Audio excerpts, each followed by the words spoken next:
So I actually fitted the CARDO PackTalk Slim on my helmet, the AGV K6, and I wanted to share with you how much does it fit to that kind of helmet, because it is not written on CARDO's website if this helmet is compatible with the PackTalk Slim. So I decided to risk it and see if it will fit. It is not a 100% straight fit, as you can see back here, but I'll be explaining that in a while. Why it's not that compatible with the backside of the helmet, at least to an extent that I would have been 100% satisfied with. But overall, it fits, and yeah, I'll give you my thoughts now on it.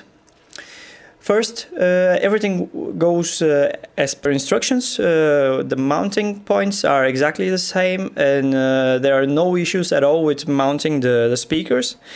I have actually installed the JBL speakers on that PackTalk Slim, and the only problem that you might come to face is the audio jack that has to be fitted somewhere inside the padding.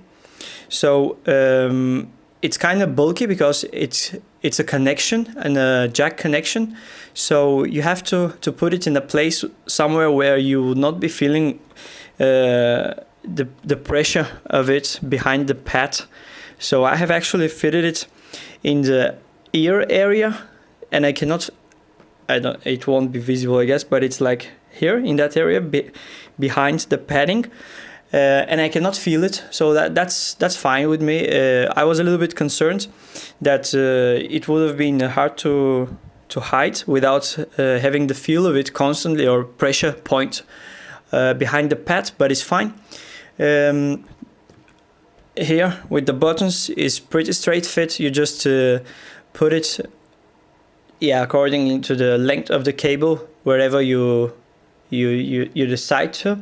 And this is the trickiest part here, where the battery is. The thing is that you have to choose the other plate adapter, this one here. I'll show you now. So this is how it comes with this base plate mounted on top of this here. And I made it actually to come and grab the edge of the helmet here in the back. You can see this here edge, and this comes and overlaps on top of it if it stands like here. But the problem is that it actually pushes the whole unit down, so it doesn't clears out all the space here in the middle. So trying 100 different ways to fit it, I decided that it's best if I remove it. So I have taken it out, and it fits better like this. I have actually installed 3M adhesive here, just to give it a little bit better secure feeling, because when you put the helmet on and off, and I have the feeling that it is moving back and forth.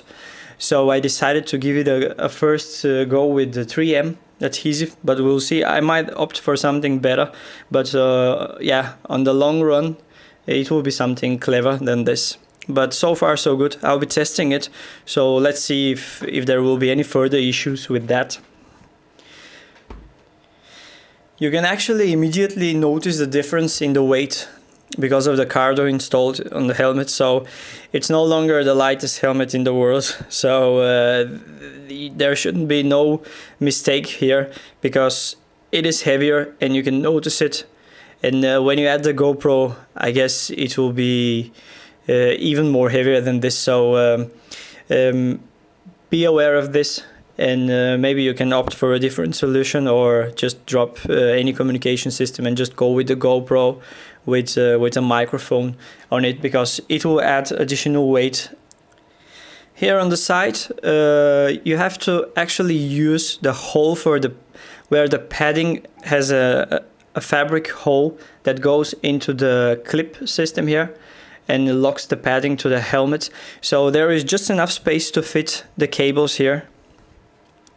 So these two cables, they go just behind the padding and into the original hole into the padding.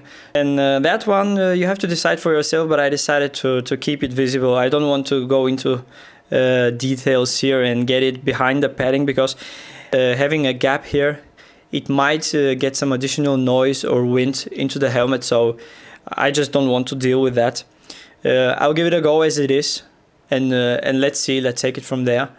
You're quite limited with the positions of the unit because of the length of the cable, so you have to be careful that you place the battery in the center of the helmet, because otherwise it will pull the unit back, and yeah, you have to reach with your hand a little bit on the back of the helmet instead of somewhere in the middle where it should stay. After you mount the CARDO on the helmet, then you go to CARDO's website and download the app. It is a necessary thing to update the firmware with the latest version, and then you recharge or charge fully the unit to 100%, because it's not fully charged, and as per their instructions you have to charge it before you start using the unit. I'll be doing another video where I'll be explaining how to work and how to navigate with the unit. It's not that complicated, and there is a mobile app. There is also the voice commands, so it's quite well. The only thing that I don't like about the CARDO is that they're not using the USB-C for the recharging port. That's something that I would have expected, that it's a USB-C by that time, like 2020, but unfortunately we're stuck with this. It's not just about the practicalities around the USB-C, but it's also the recharging time that it takes. It's quite faster than the regular USB, but that's the way they have decided, so we have to stick with it.